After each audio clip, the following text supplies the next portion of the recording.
SWOT.org. Your information technology answers are here. Hi everyone, I'm Steve Weinkoop and welcome to another edition of SWOT TV. Today we have Laura Rose on the show and we're talking about how to manage your technology horizons, or the types of technologies that you pay attention to. And welcome to the show, Laura. Thank you, Steve. It's a great honor to be here. I think that we were just talking before we started this segment, and we're talking about a lot of people have real challenges with trying to pick the technologies to pay attention to. How do you choose where to go? There's so many things changing and so many new things coming out, and I was really thinking we could maybe provide some guidance on how do you pick then the technologies that you're going to make available to your company, or that you're going to suggest to your company. What do you suggest? How do people approach that?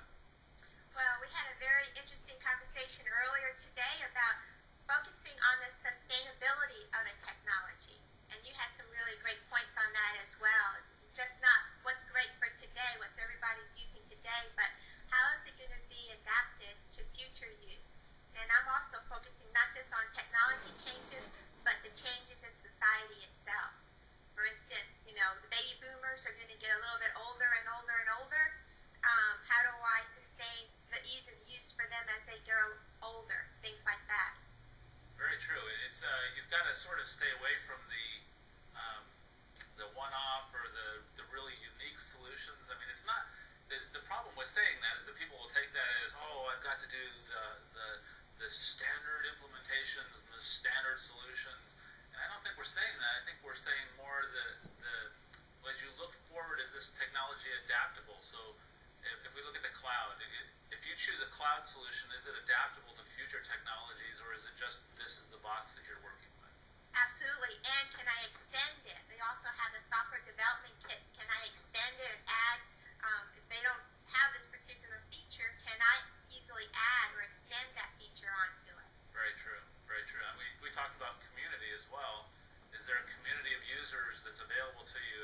And that doesn't have to be a big, organized community. It can be as simple as a message board where you can ask questions and get answers and things like that. But somehow other users using it so you get real-life examples. Absolutely. And back in the old days, we used to have professional associations.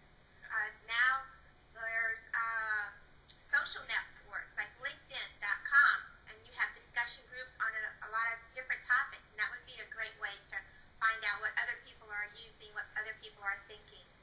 Very true, very true. I know a lot of companies are kind of afraid of social and having discussion boards and those types of things, and they're afraid that somebody will post negative comments and they won't be able to kind of manage that. But I look at that as a community that's actually working with the product, and as long as nobody's ignoring them, as long as they're working with them and helping them work through things, it tells you more about how the company is to deal with than anything else. Absolutely, and I always find that it's not, if somebody gives you negative feedback, you can show more of yourself by how you handle that response. Right. You handle it in a respectful, responsible manner, you're going to turn more people on than off. So. Very true, very true. So looking forward, I guess as you're reviewing new technologies, you look for that sustainability, which is a great term. You look for a community of support and people that are using it and that can provide experience.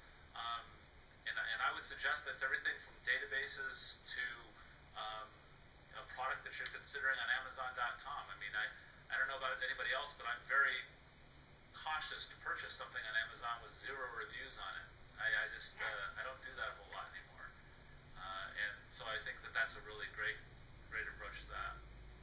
And you want to also consider your terms, how much money it costs. If it doesn't cost very much, I don't have to take a long time to decide whether I'm going to use it or not.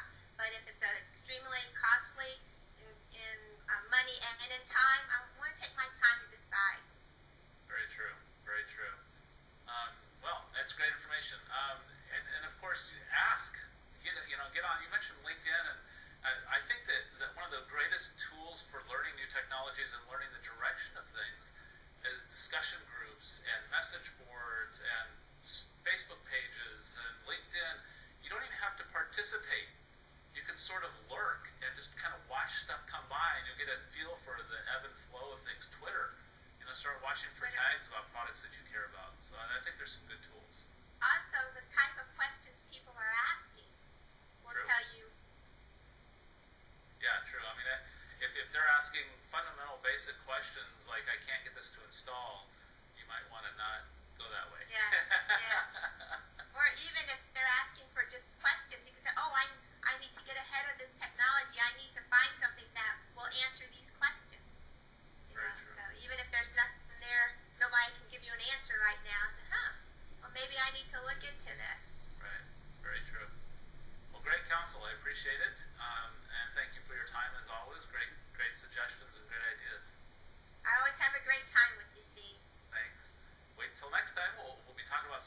stuff as well. So